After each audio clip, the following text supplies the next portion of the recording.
In modern politics, particularly in the United States, the terms liberal and progressive are often used interchangeably. These political positions are often treated as if they're synonymous, when in fact they are mutually exclusive, and I'd like to demonstrate to you why that is. I'm going to use Wikipedia to define these terms, and where I can't use Wikipedia, I'm going to use the dictionary. I want to use definitions that are not esoteric. I want to use definitions that almost everyone is going to be familiar with. Liberalism is a political philosophy or worldview founded on ideas of liberty and equality. Liberals espouse a wide array of views, depending on their understanding of these principles, but generally they support ideas and programs such as freedom of speech, freedom of the press, freedom of religion, free markets, civil rights, democratic societies, secular governments, and international cooperation. Almost everything about liberalism comes from the concept of self-ownership, or individualism, and includes but is not limited to personal liberty, equality of opportunity, rule of law, economic freedom, which includes access to free markets and laissez-faire trading, freedom of expression, which encompasses freedom of assembly, freedom of the press, freedom of speech, and freedom of thought, and political freedom in a democratic society. If you do not uphold these principles, you are not a liberal. Let us begin with the very root of liberalism, individualism. Individualism is the moral stance, political philosophy, ideology, or social outlook that emphasizes the moral worth of the individual. Individualists advocate that interests of the individual should achieve precedence over the state or a social group, while opposing external interference upon one's own interests by society or institutions such as the government. Individualism is often contrasted with totalitarianism or collectivism. Possibly the most important principle of individualism is personal liberty. This is the freedom of the individual to do as he pleases, limited only by the authority of politically organized society to regulate his action to secure the public health, safety, or morals, or other recognized social interests. Put simply, it is the principle that allows someone to operate freely within society as long as they are not breaking any of its laws. Which is why we need to talk about the Black Lives Matter movement and Bernie Sanders. Black Lives Matter is an activist movement that began in July 2013 after the acquittal of George Zimmerman after shooting black teenager Trayvon Martin. It's difficult to accurately characterize disparate hashtag movements, but I think it's safe to say that the Black Lives Matter activists are all very concerned with perceived police brutality against African Americans in the United States.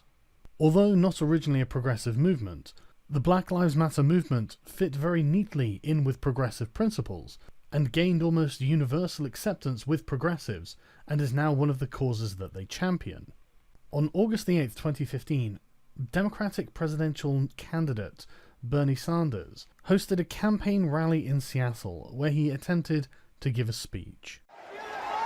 Thank you, Seattle, for being one of the most progressive cities in the United States of America. Barely had these words come out of his mouth when Black Lives Matter activists led by this particular woman climbed onto the stage and interrupted his speech. They demanded that Sanders relinquish his platform so that these activists could speak instead of him, at his rally, during his presidential campaign, or the event would be shut down. If you do not listen to her, your event will be shut down right now. Right now. Members of Sanders' team were understandably reluctant to do this, but the Black Lives Matter activists won them over like this. We're gonna let you on the mic. We're gonna give you the mic. After commandeering Sanders' platform from him, the activists then go on to declare the crowd are racists. And we're going to honor the memory of Michael Brown, and we're going to honor all of the Black lives lost this year, and we're going to honor the fact that I have to fight through all these people who said, my life matters!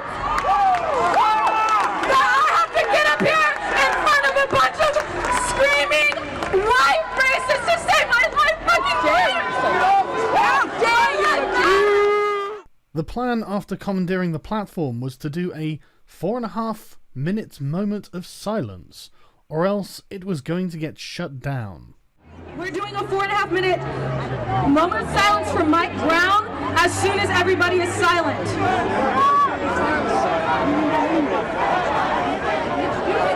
Speak or we'll shut it down. Get out of my face. So where did this leave Bernie Sanders? Well, it left him standing on the sidelines of his own rally after it was completely co-opted by these activists for their own political purposes.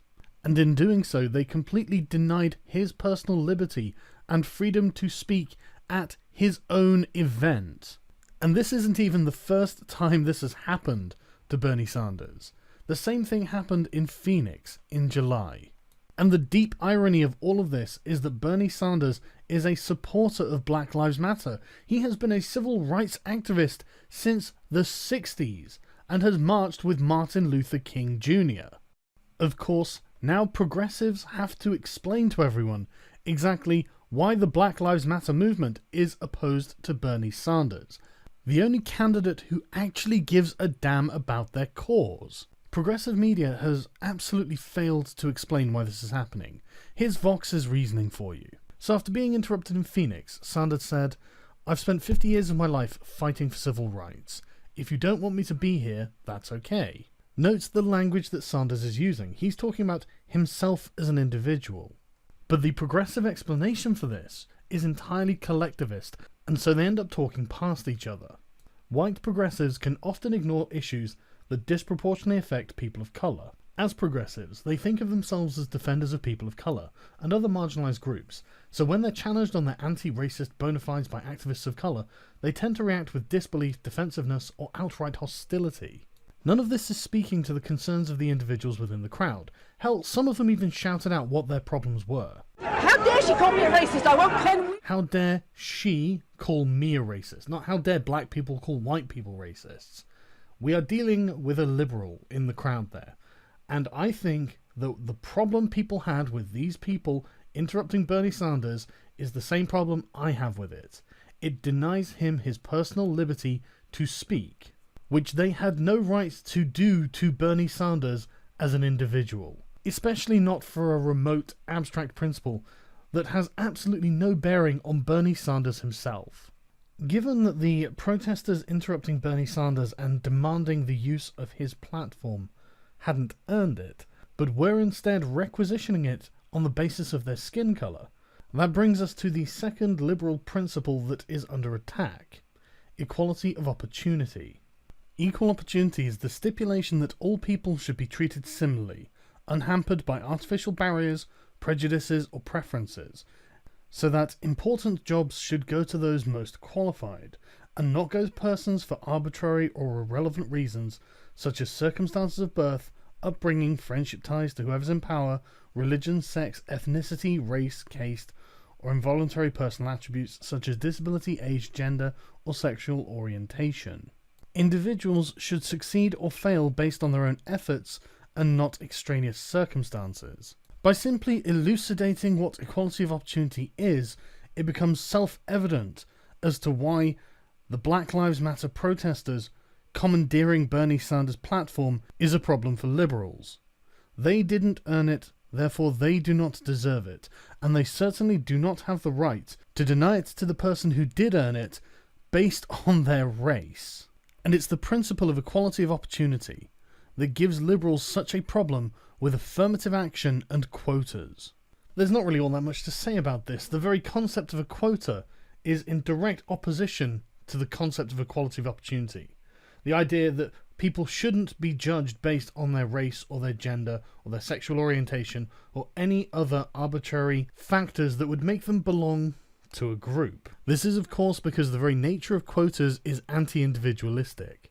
It is setting the individual into a demographic category over which they have no control and making a judgment about a person based on that instead of any merits they might have as an individual.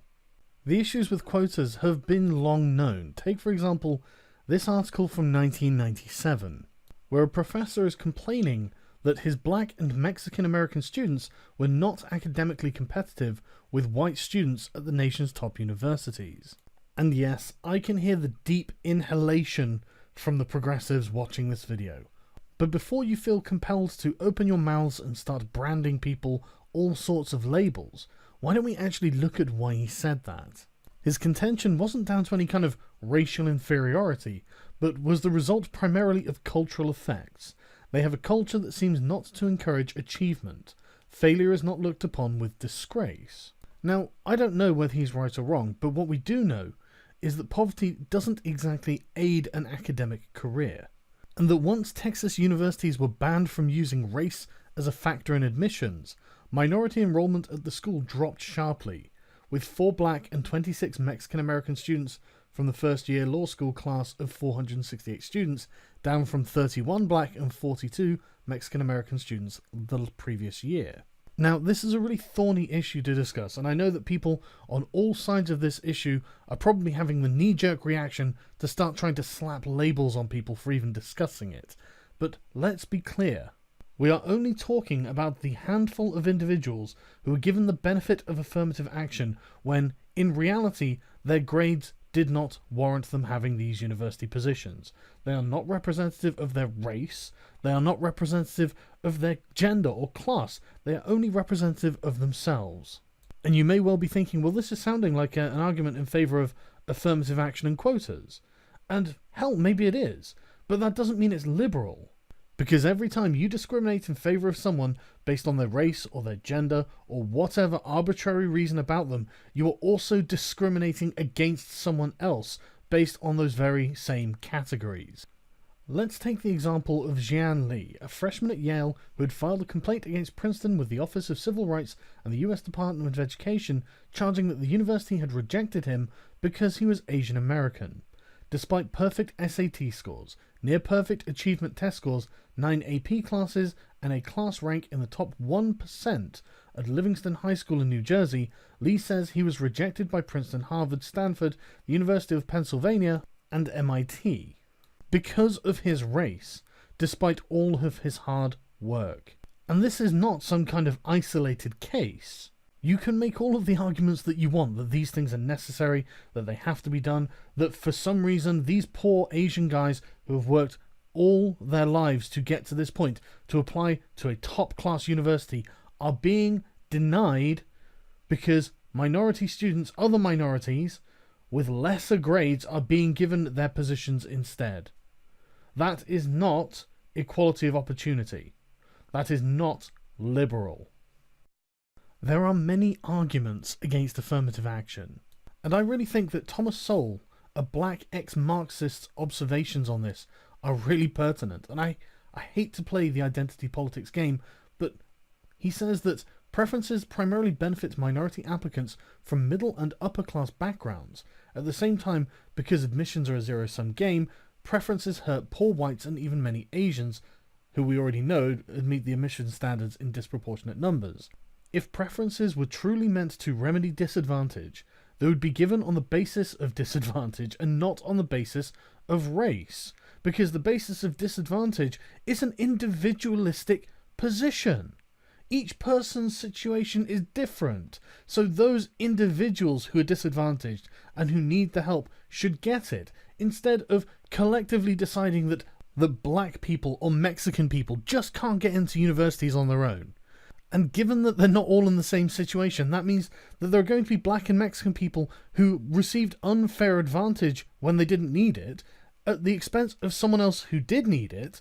But not only that, it's insulting to that individual because people won't ever really know whether they were the result of an affirmative action policy or not. The method through which all of this is justified is something called identity politics. It's the reason why the famous civil rights activist senator on his presidential campaign trail can be interrupted and have his platform hijacked by a small group of young black students. They have done nothing to earn this platform, unlike Bernie Sanders, but they felt entitled to it entirely on the basis of their race, an arbitrary classification entirely designed to remove their individuality and place them as part of some kind of collective that apparently shares a universal experience within the United States. Even though nothing may have happened to these two young ladies as individuals, they get to claim ownership of other people's experiences based on the way they were born, which is, of course, deeply anti-individualistic. And this kind of mindset has led to something known as the progressive stack. I'll let these students explain it to you. What I have to do here, I just want some people to be aware of what's going on, is that they do things by a consensus, which means everyone gets to be heard. And the way people speak at their general assemblies is there are facilitators that keep a stack, which means a list of people who would like to speak. In New York, they use something called a progressive stack, which means if you have your name on a list and you come from a traditionally marginalized background, race, gender, ethnicity, anything that is traditionally marginalized, you get bumped up the list.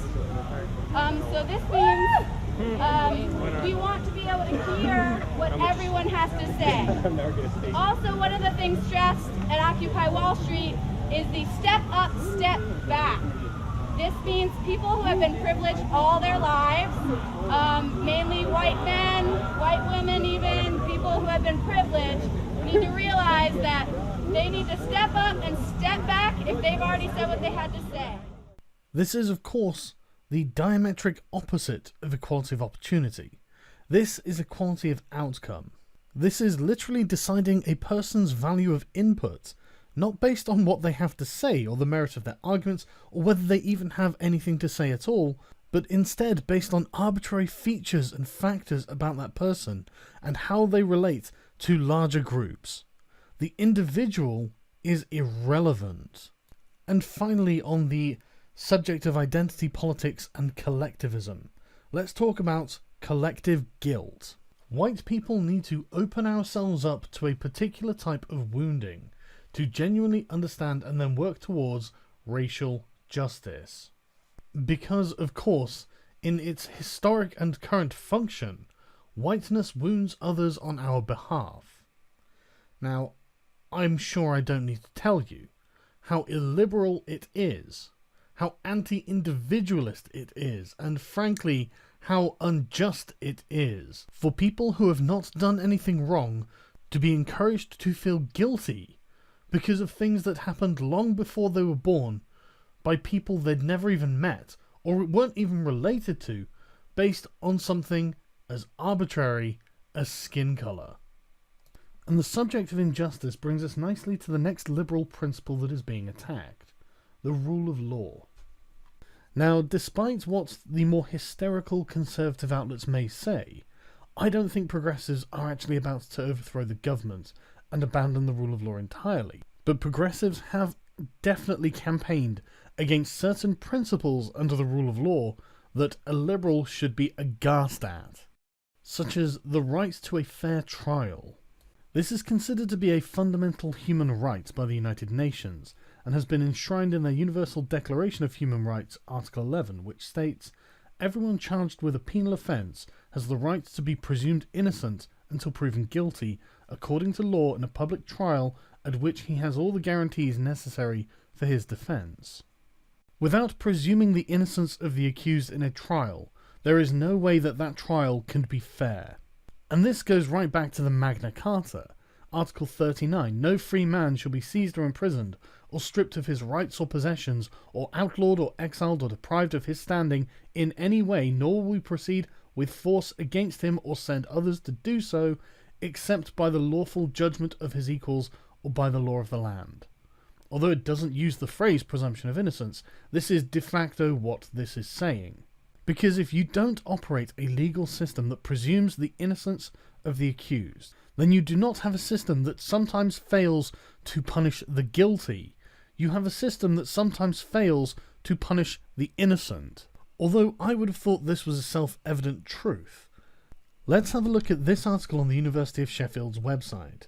Justice for Survivors of Rape, the Presumption of Innocence and Burden of Proof. Now, the author of this article understands that for a law to be just, it must be fair. It must, at the very least, punish the guilty and not the innocent. To assume that all those accused are innocent until proven guilty provides insurance against most unjust convictions. The burden of proof is on the complainant. it is up to them to prove guilt, rather than the defendant having to defend their innocence. If the default position is innocence, we need not fear being convicted with little or no evidence for our crime. You'll notice that this is talking from the individual perspective. It is up to the accuser to prove our crime and not our burden to defend our innocence. This is where the article should stop. But instead, the author carries on with a rather collectivist mindset and misrepresents the issue. In rape cases, the fear there is that without the presumption of innocence, that there will be many more men punished after being falsely convicted. That's an appeal to consequences, because that's not what the fear actually is. The fear is that instead of presuming innocence, you're presuming guilt, and therefore implementing a fundamentally unjust system. Regardless of what the outcomes actually are from that system, we know the system wouldn't be just. The author even goes on to say as much in the next line. Women would have the unjust power of being able to claim without proof that they were raped and thus destroy the lives of any man they dislike. And then they even go on to support this by saying that false rape claims were used as an excuse for racist hate crimes. So someone of a more fair and liberal mindset might think, well, case closed. This is categoric. There is absolutely no reason to presume the guilt of anyone, but especially not in the cases of rape trials where we know that there are some individual women who use rape charges as a weapon to destroy the lives of men they don't like, or to excuse racist hate crimes. But no, the violation of an individual's freedom and rights to a fair trial are going to be justified by the use of statistics. There is no evidence that there are more false allegations of rape than any other crime. You're 11 times more likely to be killed by an asteroid or comet than you are to be falsely accused of rape. So what? That's no reason to implement an unjust system when dealing with rape trials. The danger of false accusations is an imagined danger. Making it easy for survivors to convict their attackers won't result in a huge number of falsely accused men ending up in prison, any more than being able to get a conviction for burglary encourages the punishment of falsely accused burglars. Men have nothing to fear from protecting survivors, except that their dominance through rape culture will be lost. What a bizarre abandonment of reason and logic. First of all, we don't presume the guilt of someone accused of burglary. Second of all, this kind of collectivist mindset will be of absolutely no consolation when an individual man is now being accused of rape by a woman he did not rape, and because he cannot prove he didn't do something, because it's impossible to prove a negative, he's going to go to jail for a crime he didn't commit. To hell with what the statistics will say. They don't accurately reflect the individual experiences of people trapped within this system. And frankly, it is like these people didn't read Homer. The blade itself incites to violence. I've got no doubt that one of the reasons that false accusations of rape are so low is because we presume the innocence of the accused. If we were to presume the guilt of the accused, I've got no doubt that they would rise. But according to this University of Sheffield article, that means that in the particular case of rape, the state itself is a terrorist. Don't presume that these balmy and illiberal notions are being restricted to Sheffield University. This is becoming common practice in universities all across North America. In short, universities are institutionalizing a presumption of guilt in sexual assault cases. This implements the doctrine developed in the 1980s and 90s by postmodernists, radical feminists, and critical legal studies scholars that inspired the ruinous campus speech codes. That doctrine teaches that the American political order is designed to oppress the weak, that racial minorities and women, whether they realize it or not, are victims, and that the truth, except for the first two propositions, is infinitely malleable.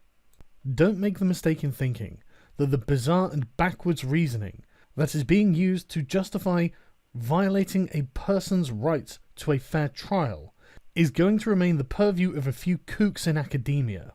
Let's take, for example, the New Zealand Labour Party, who attempted to change New Zealand's laws on rape to presume the guilt of the accused, a change it acknowledges as a monumental shift, and look at the reasoning being used to justify it. When you look at the volume of sexual cases and the 1% of cases that result in a conviction, there is something wrong with the way we are handling sexual violation cases.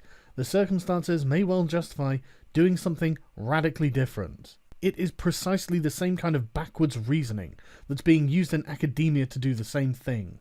The violation of an individual's rights via the use of statistics. Thankfully, this never passed in New Zealand, but this should never have even been proposed. The presumption of innocence is the cornerstone of justice, and always has been, ever since mankind started writing laws. The first 3 laws in Hammurabi's Code deal with the presumption of innocence. 4,000 years ago, they knew that it was the most important thing, that if anyone ensnare another, putting a ban upon him, but he cannot prove it, then he that ensnared him shall be put to death. The bearing of false accusations is the worst thing you can have enshrined in a code of law.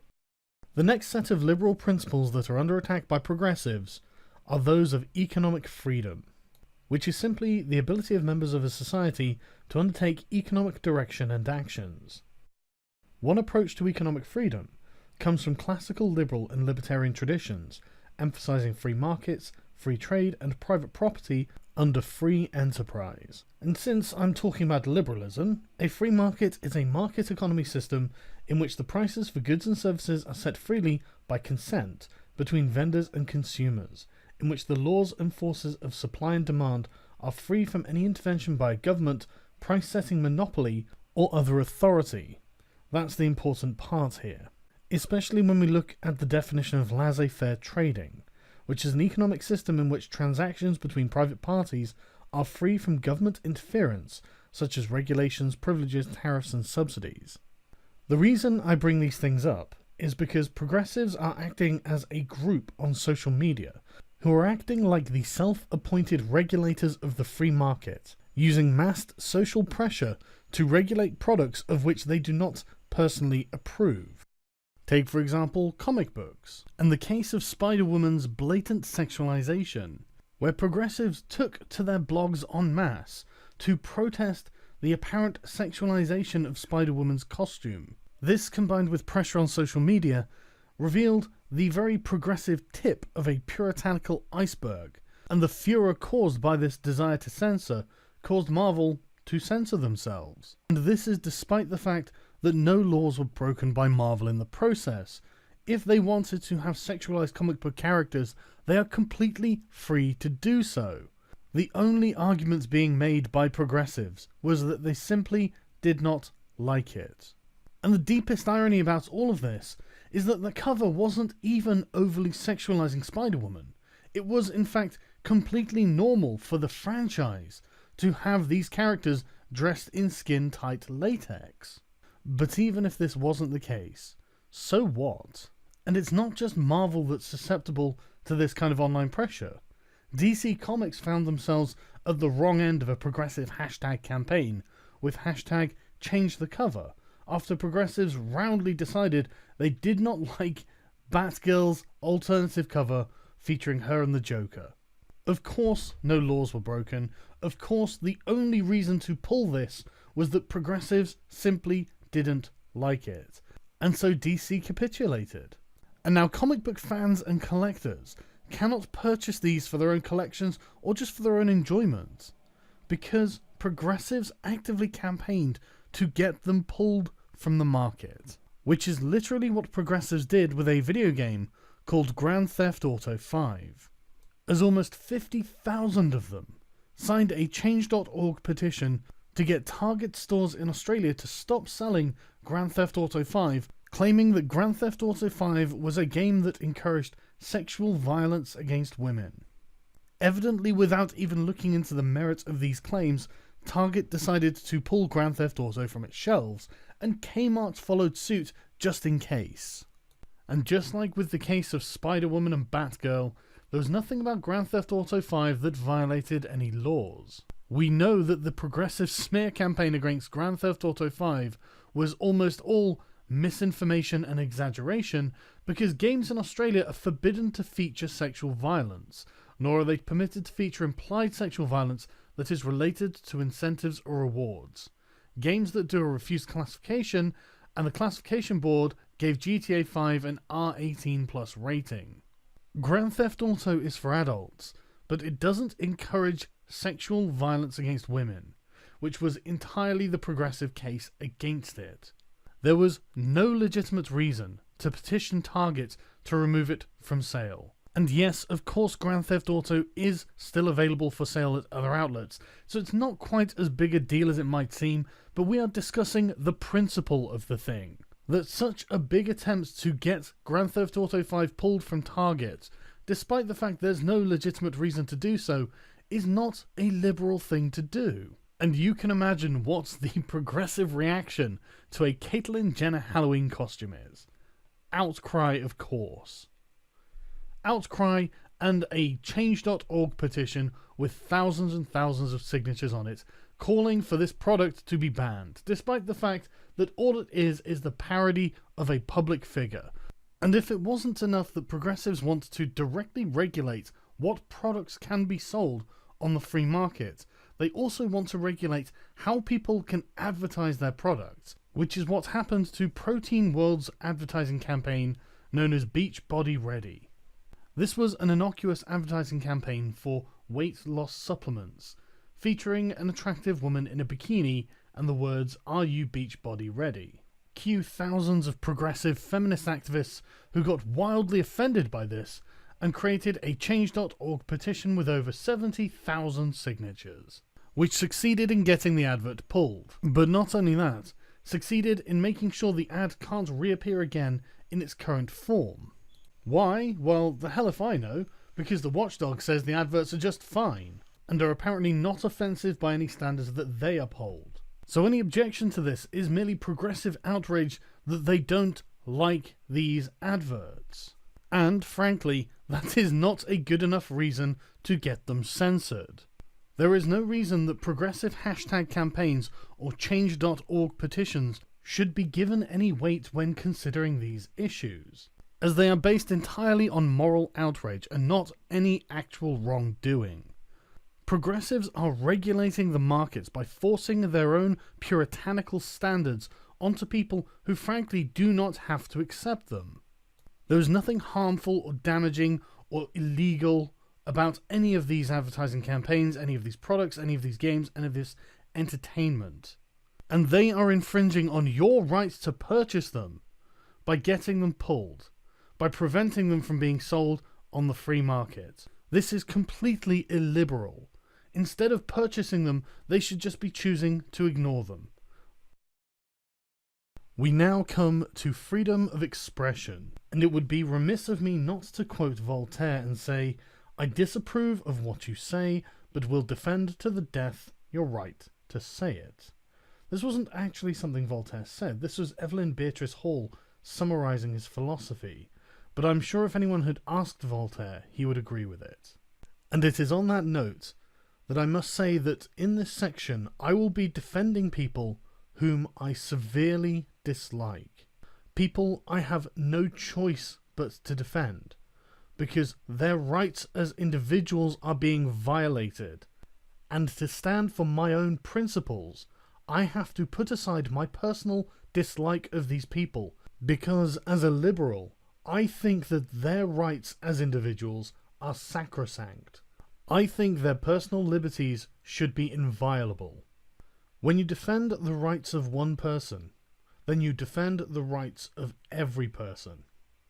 And when you let the rights of one person be violated, then anyone could be next. Because it is the principle of the thing that matters here. So, freedom of assembly. Freedom of assembly is an individual right or ability to come together and collectively express, promote, pursue, and defend ideas. The right to freedom of association is recognized as a human right, a political right, and a civil liberty. Unless, of course, you cross progressives on the internet. Which is what happened to pickup artist Julian Blanc, who was forced to leave Australia after his visa was cancelled, after a large hashtag campaign against him. He also ended up being banned from the UK and Singapore after, you guessed it, a massive Change.org petition, where almost 160,000 people signed a petition targeting this individual because they didn't like what he had to say.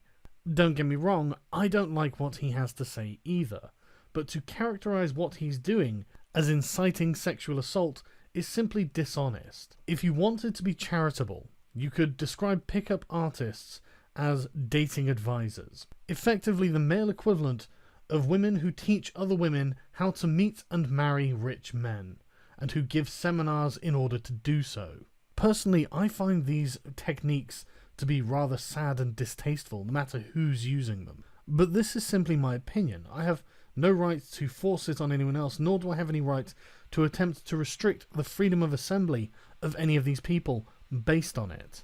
And again, as much as I dislike these people, what happened to Roosh V in Canada I find far worse. If you're not aware, Roosh V is another pickup artist with a small following online. Here's a small example of some of his work. For the longest time, I wanted to do a post on how to approach girls that are ordering a drink at the bar. And the reason I couldn't do that is because through words it's hard to explain. So what I did is I went to the toy store and I bought some dolls. And through these dolls and with the camera, I want to show you a couple things that I do that increase the chance that when I try to start a conversation, the girl is going to be open to me. It's exactly as it sounds. Many times I am in the club and I can't really find a good spot. Maybe, you know, sometimes when the bar is extremely crowded, you can't just post up because then people are constantly going to be asking you to move, they want to get a drink, and that kills you. That kills the vibe. So what I do instead is kind of hide, actually. I swear I'm not making this up. I find a spot, maybe a wall, and I hide there, or I stand in a place where people don't really see me. And then when I see an opportunity of a girl that I want to talk to at the bar, I emerge from my hiding spot, stand behind her, and then as soon as she gets that drink and turn around, she's going to see me, and I'm going to try to start a conversation with her. And that pretty much sums up Roosh's career. It's sleazy and sad, but it's not sexual assault. And it certainly doesn't deserve a petition with 46,000 signatures on it, and a hashtag campaign Deny Roosh V, and Roosh is a rapist, to try and prevent him from being able to enter Canada lawfully, where he intends to go and give a dating seminar. Roosh was able to get into Canada, despite the petition calling for his ban, but he was accosted by progressive activists, and this is how they treated him. Oh yeah! You fucking you're a piece of shit! Yeah, piece of shit! You're enjoying your time in Montreal! You piece of shit! How dare you fucking come to Canada? How dare you fucking come to Montreal? You think you're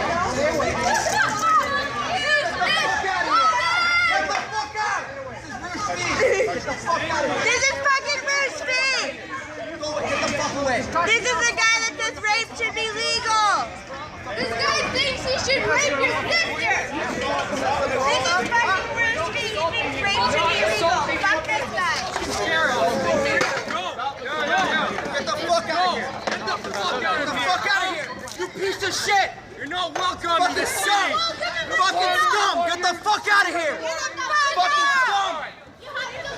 Get the fuck out of here! Rape should be legal! Who the fuck do you think you are? Bye! Fuck you!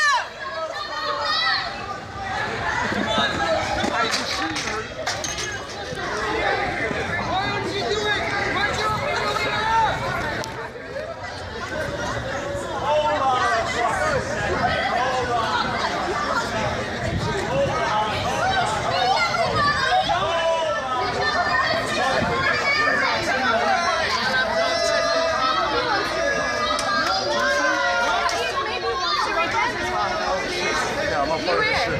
Okay, I'll be aware. Thank you. Have a nice night.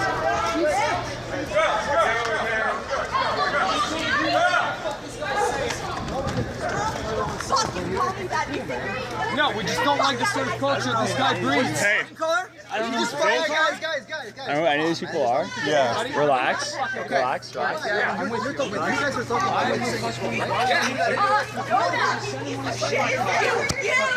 You never said that. He never said that. Show the proof.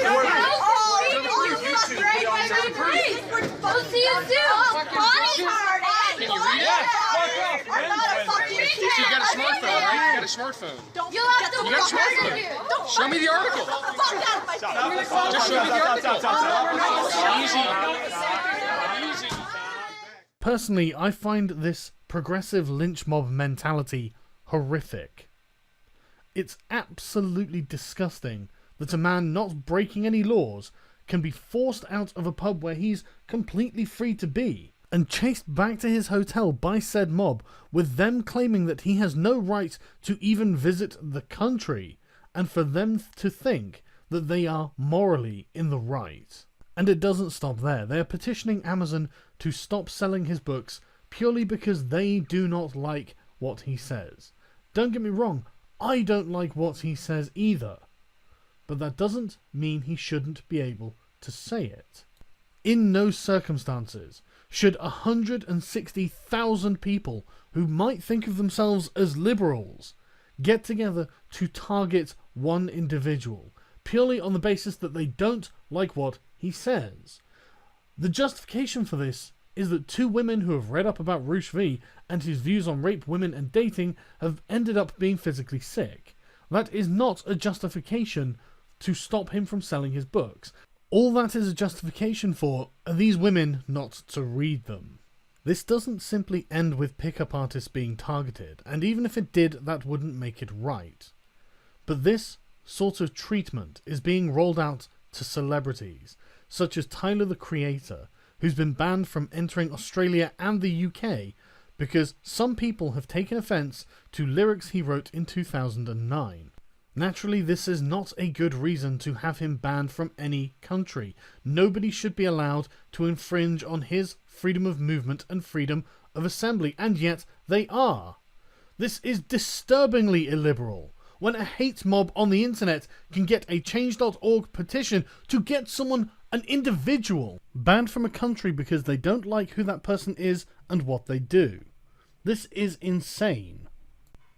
As far as I can tell, nothing that these progressive mobs online ever say or do is in any way reflective of actual harm that comes to people. It's always a potential harm of a greater, larger collective. And this is always assumed, it's never proven. But we can see the tangible impact these mobs have on the lives of individuals. The next liberal principle that is being repeatedly violated is the freedom of the press, which is the freedom of communication and expression through mediums including various electronic media and published materials. While such freedom mostly implies the absence of interference from an overreaching state, its preservation may be sought through constitutional or other legal protections. This is, of course, an archaic definition that needs to be updated to include freedom from social pressure. Take, for example, page 3, which is a colloquial expression in Britain for the third page of the Sun newspaper, which famously, and has, I think since the 70s, featured an attractive topless model whose picture is posted alongside a vapid, uncontroversial, usually semi-political statement. It's been going on for decades and is completely and utterly harmless. Of course, there was a hashtag no more page 3. Of course, it got almost 250,000 signatures from feminists and progressives and presumably anti-bare breast activists who wanted to ask David Dinsmore, the editor of The Sun, very nicely to remove them. Not for any good reason, simply because they don't like them. Left-wing outlets were the first to point out that this is just self-serving censorship and has absolutely no place in a free society. And it certainly goes against the feminist campaign #FreeTheNipple, in which feminists argue that women's nipples shouldn't be censored. Unbelievably, David Cameron was on the liberal side of this argument, even as he is busy regulating online pornography. But I guess a stopped clock is right twice a day. Of course, the Sun on page 3 is just a silly instance of this happening. There are far more important examples of progressives attempting to censor the freedom of the press. I think the most important one, and the one that draws this into the most stark contrast with liberalism, is the Charlie Hebdo massacre. I'm sure you're familiar with it, but in January 2015, 2 Islamist gunmen attacked a satirical newspaper in Paris for printing pictures of the Prophet Muhammad along with various kinds of jokes. They murdered 12 people over these cartoons and injured, I think it was 11 more. And this was done solely because these satirists at Charlie Hebdo had decided to exercise their freedom of the press and freedom of expression to criticize Islam. After the massacre, untold thousands of people took to the streets of Paris in order to show solidarity with those people who lost loved ones at Charlie Hebdo, and in order to show solidarity for Charlie Hebdo's freedom of speech. And they used the phrase, "Je suis Charlie," or "I am Charlie," to do it. There were 3 groups of people who did not support "Je suis Charlie," and I'm not saying that objections from these groups were necessarily universal, and of course I'm sure these people absolutely deplored the attacks on Charlie Hebdo.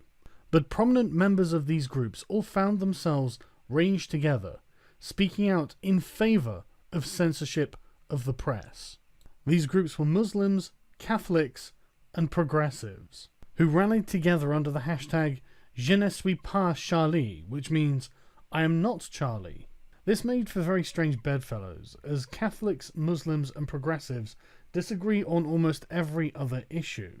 As you might expect, progressives then took to their blogs and newspaper articles to tell everyone just why they were wrong for supporting the freedom of the press. It was implied that Charlie Hebdo had brought this on themselves, and that the cartoons were hate speech, and that freedom of speech always has limits.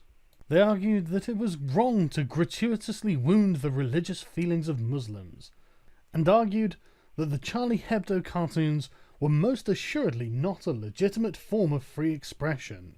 And they justified this by pulling new definitions of the term freedom of expression out of their arses, claiming that the cartoons clearly fail the free speech test as they had no real redeeming social, cultural, or artistic merit, and were obviously intended to offend and insult.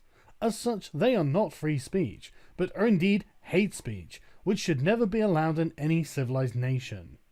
This was, of course, total horseshit, and I would advise progressives to just come to terms with the fact that you are not in favour of freedom of expression, instead of trying to, in an Orwellian fashion, redefine it to suit your terms. Supporters of the Je ne suis pas Charlie campaign used the following argument against free speech, proving that they either are completely in favour of redefining words to suit their agenda, or they have absolutely no idea what free speech means.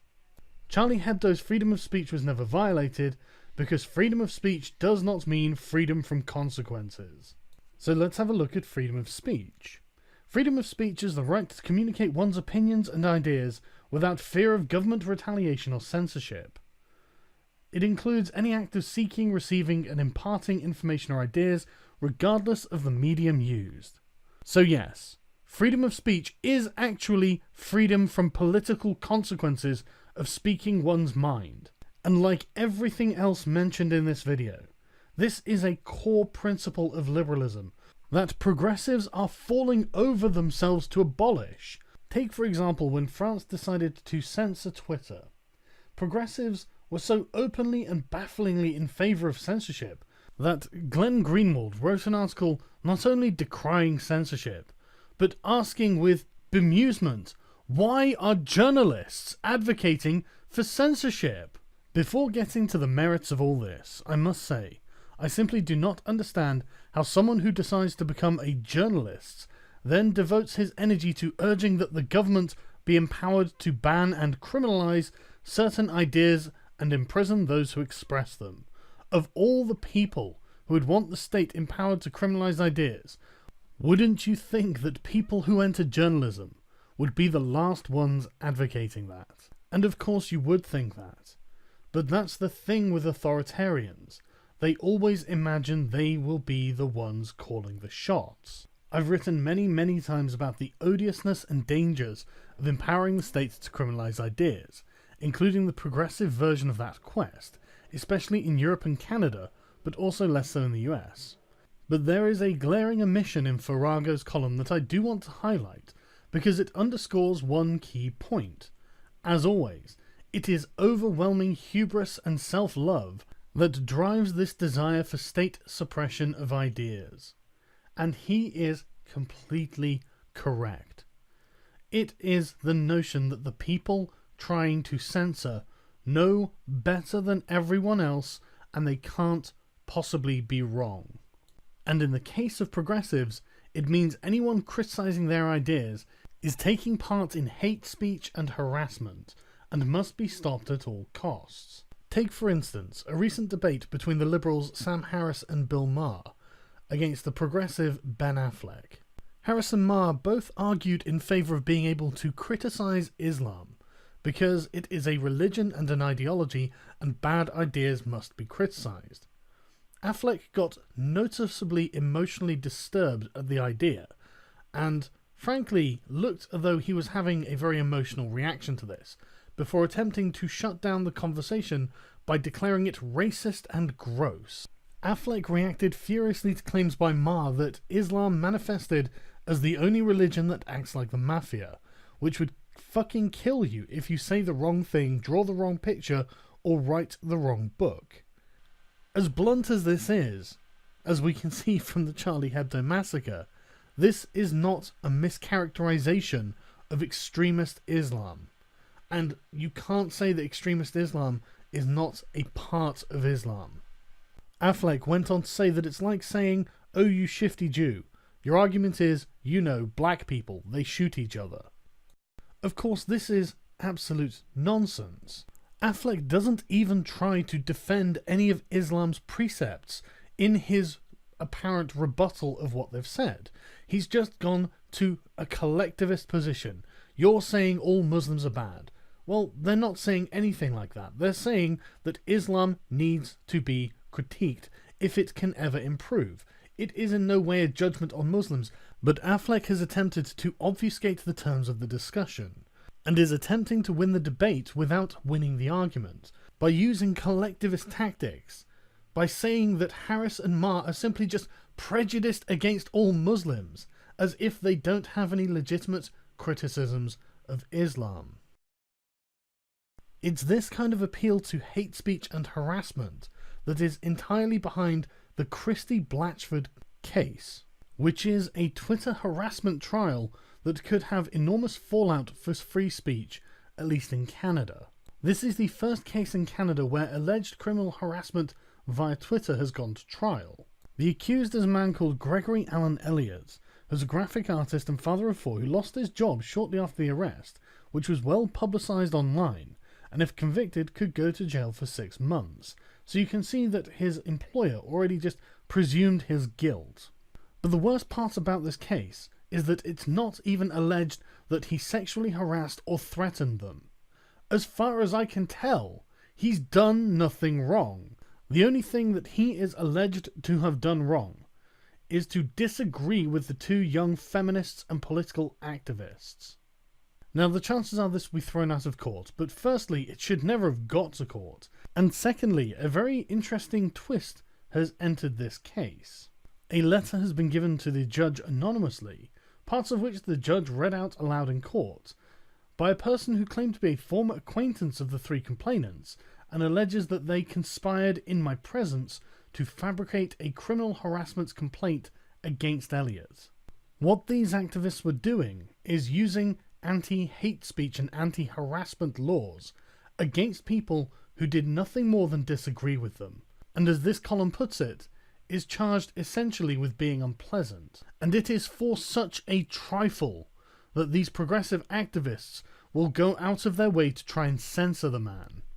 And despite the fact that we know that hate speech laws are rather easily abused, half of all Democrats in America support a ban on hate speech, which we already know is a phrase whose definition is very malleable and subject to change depending on who has the loudest voice in the conversation.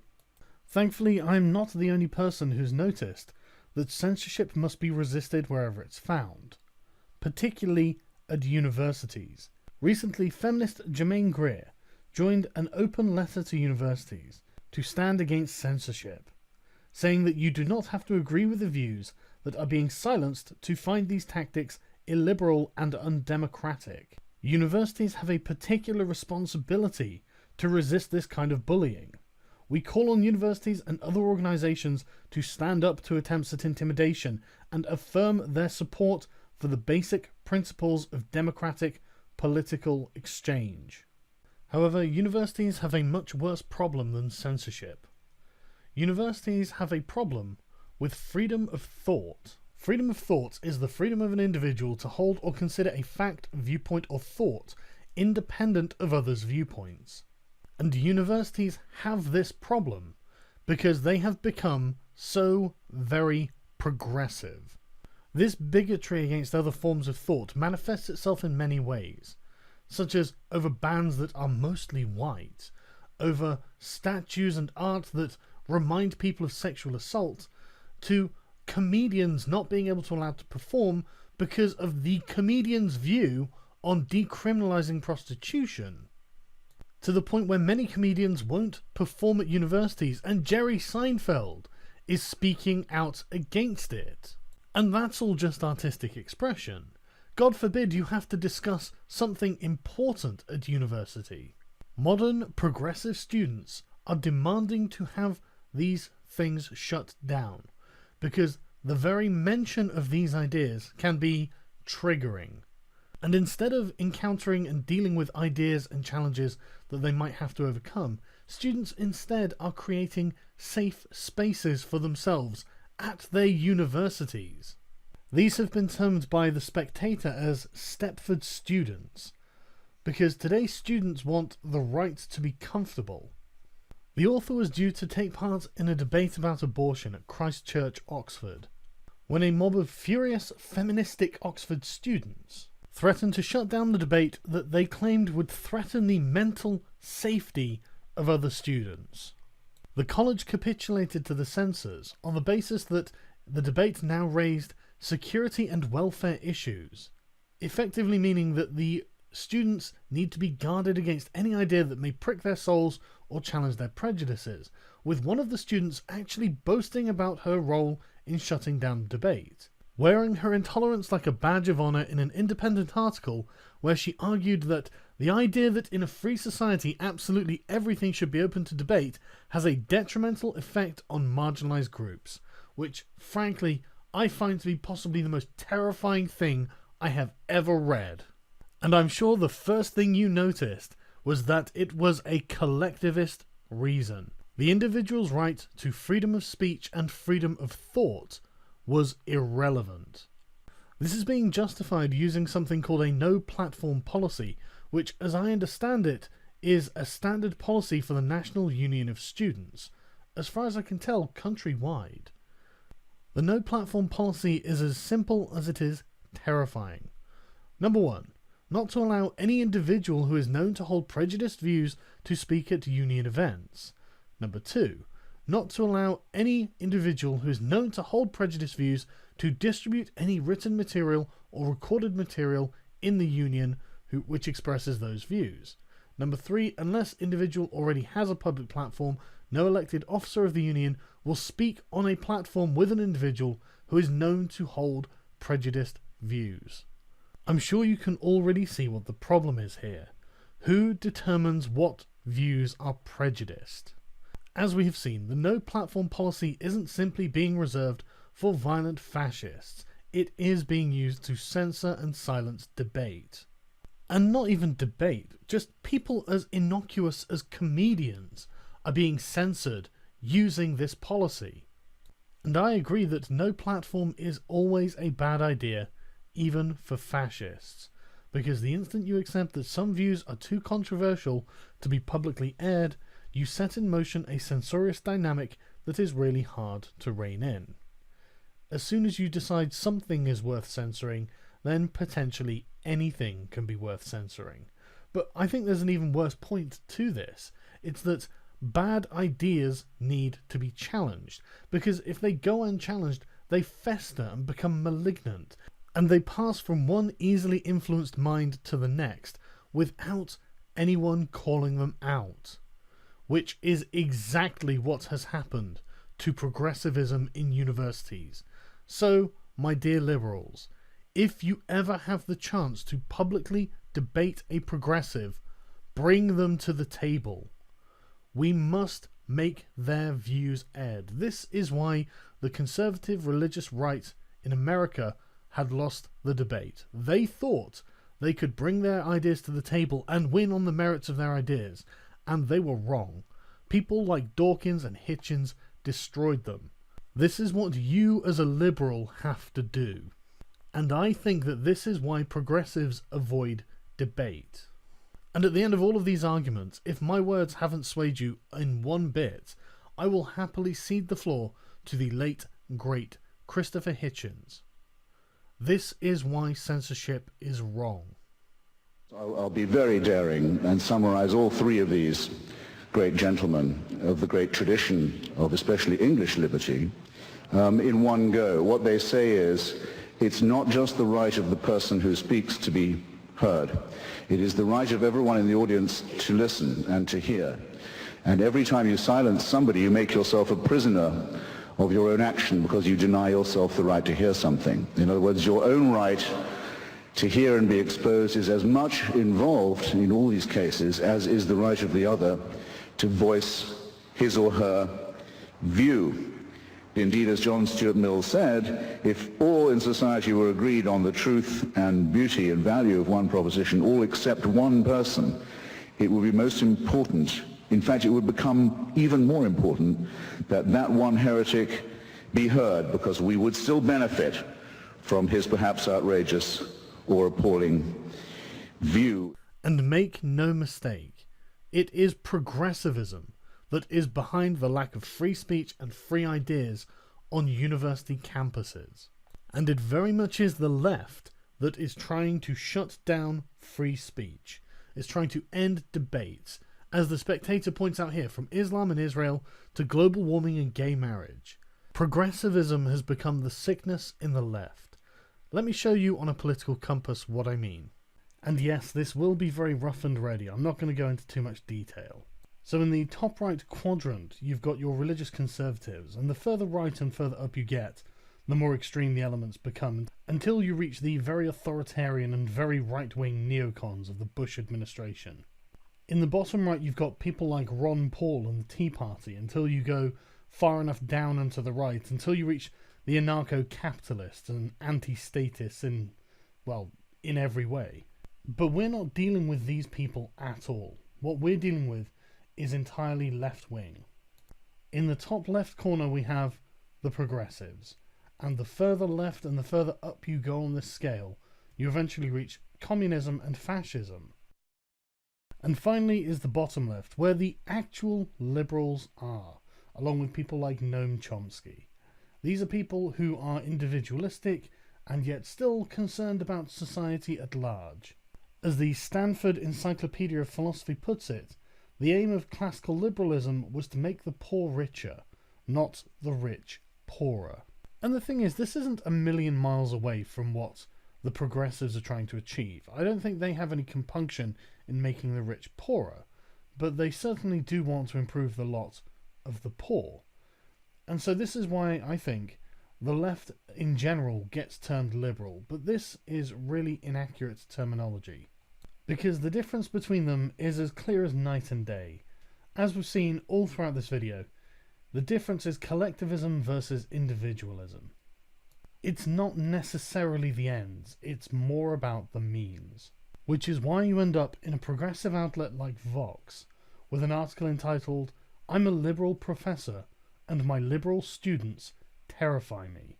Because, as I'm sure you've worked out, he's not talking about liberal students.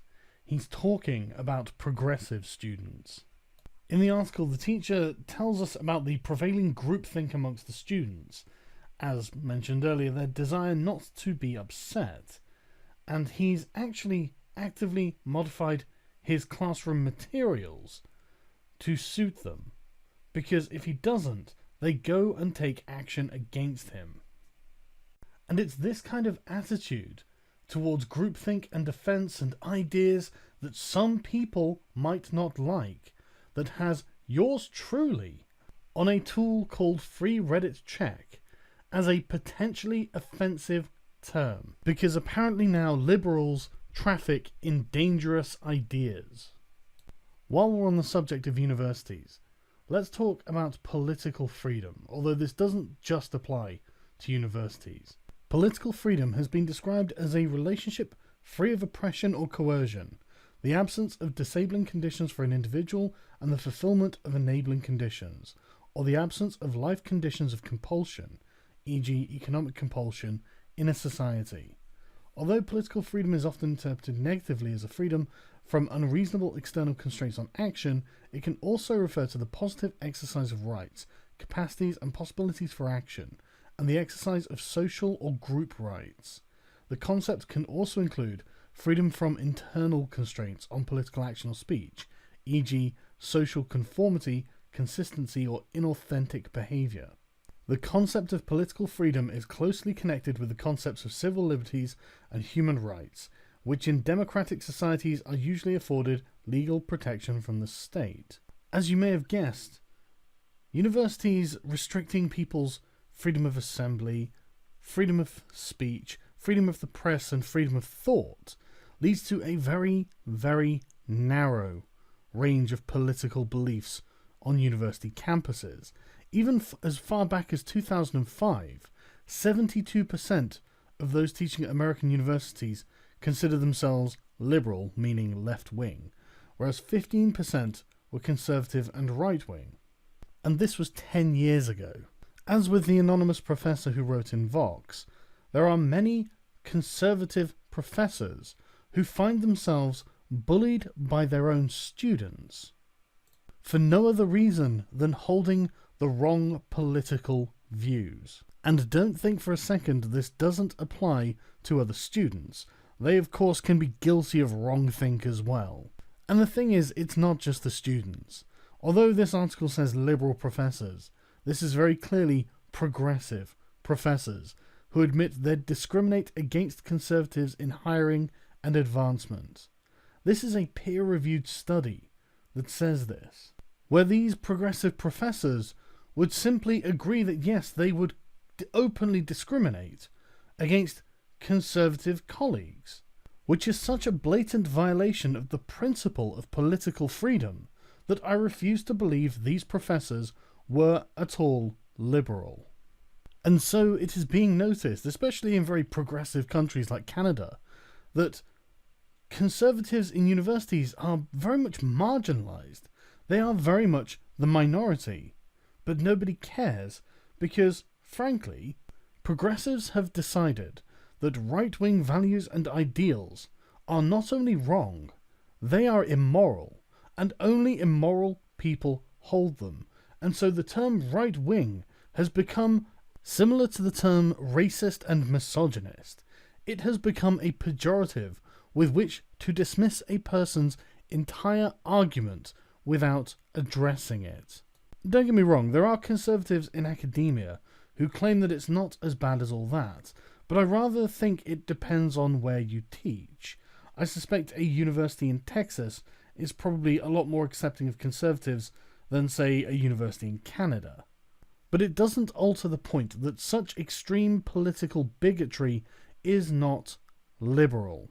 And finally, this brings us to democracy. The very method by which political freedom is attained, and by which the individual can assert some form of control over the state. Of course, progressives are questioning this as well. Now, I'm not saying that democracy shouldn't be questioned. It absolutely should. But I don't think that it should just be done away with because it's not progressive. And again, like all things progressive, this idea comes from collectivist roots. They look at the results, what everyone has voted on and decided, and find that the results are very rarely as progressive as they would like. Which of course leads them to question, well, maybe democracy isn't good for progressives. Thankfully, this is a meme that is in its infancy, and I couldn't really find very much information on it, but it does seem to be an idea that progressives are tentatively floating in progressive circles to see how it will be received, and I've not seen a great deal of pushback against it yet. So I'm not saying that anything will come of this or anything like that, but just be aware that there are progressive arguments against democracy. And like I said at the beginning of this section, democracy is how the individual exerts their will on the state, which is why it is such a fundamental principle of liberalism. Don't get me wrong, if a method for political organisation came along that emphasised individual rights over the state even more, I'm sure liberals would adopt it, but frankly I can't imagine what that would look like. As I said at the beginning of this video, almost every liberal principle is under attack. The very concept of individualism, personal liberty, equality of opportunity, rule of law, economic freedom, free markets, laissez-faire trading, freedom of expression, freedom of assembly, freedom of the press, freedom of speech, freedom of thought, political freedom, and even democracy are being fundamentally threatened by this hyper-collectivist, hyper-authoritarian, anti-liberal, progressive ideology. And the worst part about it is that they have used liberalism as a Trojan horse. They have come along and said, hey, yeah, we're liberal and progressive. We're left-wing, we're just like you, we want the same things, we're just like you. And they're not. Their goals might be the same, but their methods are so utterly illiberal that they are alien to the liberal frame of mind. And why? What are their reasons? All of them boil down to, we prefer it this way. Well, you know what? That's not a good enough reason. That is not a good enough reason to violate almost every principle I hold sacred. If that's the way you prefer it, the answer is no. And I know I'm not the only one who feels this way. So, my fellow liberals, it is time to stand up and be counted.